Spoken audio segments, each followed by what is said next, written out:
Hello guys, നമ്മൾ ഹോണറിന് ശേഷം ഒരു പുതിയ നമ്മുടെ ഷവോമിയുടെ MIയുടെ റെഡ്മി 14C എന്ന് പറയുന്ന ഒരു ഇതാണ് നമ്മൾ അൺബോക്സ് ചെയ്യാൻ പോകുന്നത്. ഓൾറെഡി അൺബോക്സ് ചെയ്തതാണ്, എങ്കിലും നിങ്ങൾക്ക് കാണിച്ചു തരാമെന്ന് വിചാരിച്ചു. അത്യാവശ്യം നല്ല ഇതുള്ള റേറ്റിംഗ് ഉള്ള ഫോണാണ്. അവർ പ്രത്യേകം നമുക്ക് പറയുന്നുണ്ട്, നിങ്ങൾക്ക് വായിച്ചു കഴിഞ്ഞാൽ നിങ്ങൾക്ക് അറിയാൻ പറ്റും. അപ്പോൾ നമുക്ക് നേരെ ഫോണിൻ്റെ ചെറിയൊരു അൺബോക്സിങ്ങിലാണ്. ഇതിൻ്റെ അകത്തുള്ള പേപ്പറും ഡീറ്റെയിൽസൊക്കെ എൻ്റെ നിന്ന് കളഞ്ഞു പോയി, എങ്കിലും നോക്കാം.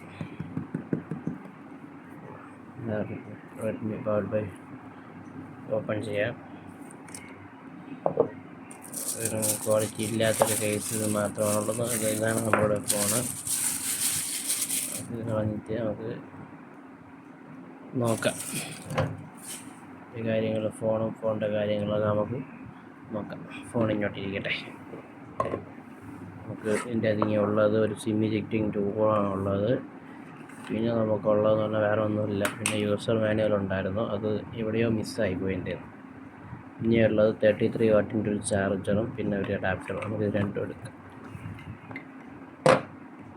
എന്നിട്ട് സാധനങ്ങൾ നമുക്ക് ഇതിൻ്റെ അടച്ചു വയ്ക്കാം.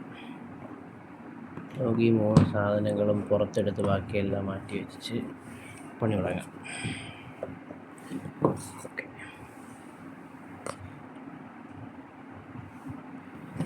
നമുക്ക് ഇതാണ് ഇതിൻ്റെ ചാർജർ. നമുക്ക് ടൈപ്പ് സി ആണ് വരുന്നത്. ടൈപ്പ് സി ആണ്. നമുക്കൊന്ന് അഡാപ്റ്റർ കണക്ട് ചെയ്ത് നോക്കാം. അഡാപ്റ്റർ കണക്ട് ചെയ്തിട്ട് പണി തുടങ്ങാം. ഓക്കെ, ശരി. നമുക്ക് ഫോണിനെ പറ്റി കാണാം. ഫോൺ അത്യാവശ്യം നല്ല ഗ്ലോസി ഡിസൈനിലാണ് വരുന്നത്. നിങ്ങൾക്കത് കണ്ടാൽ അറിയാം, നല്ല ഗ്ലോസി ഡിസൈനിലാണ് വരുന്നത്. ഈ ഫോണിനൊരു പ്രത്യേകത എന്ന് പറഞ്ഞാൽ നമ്മളുടെ കയ്യിൽ ഒതുങ്ങാൻ പറ്റുന്ന രീതിക്കുള്ളൊരു ഫോണാണ് ഗൈസ് വരുന്നത്. അതുപോലെ തന്നെ നമുക്ക് ഇതിൻ്റെ അകത്ത് പറയുന്നതെന്ന് പറഞ്ഞാൽ, നിങ്ങൾ ഓർക്കണം, എനിക്കിത് 9499 കിട്ടിയൊരു ഫോണാണ്. വളരെ നല്ല ഉപയോഗപ്പെട്ടതാണ്. ഇതിൻ്റെ ഏറ്റവും വലിയ കാര്യം എന്ന് പറഞ്ഞാൽ, നിങ്ങൾക്ക് നോക്കി അറിയാം, സ്നാപ്ഡ്രാഗൺ 4ൽ Gen 2 ആണ്.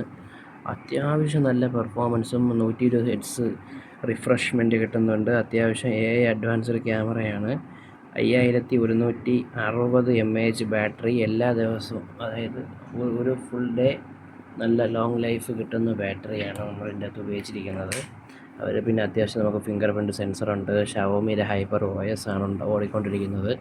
ഒരു കാര്യം പറയാം, പക്ഷേ ഇത് ഇന്ത്യൻ മെയ്ഡാണ്, അതുകൊണ്ട് അത്രയ്ക്ക് പ്രതീക്ഷിക്കാവൂ. പിന്നെ നമുക്ക് വേറെ ഒന്നുമില്ല. ഇതിൻ്റെ അകത്ത് ചാർജർ അവർ ഫ്രീ ആക്കി നമുക്ക് കൂടെ തന്നേക്കുന്നതാണ്. റിയൽമി 14. നമുക്ക് ഇനി ഫോണിൻ്റെ കാര്യങ്ങളോട്ട് വരാം. ഇനി ഫോൺ ഓൺ ചെയ്യാം. ഫിംഗർ പ്രിൻ്റ് ഉണ്ട്.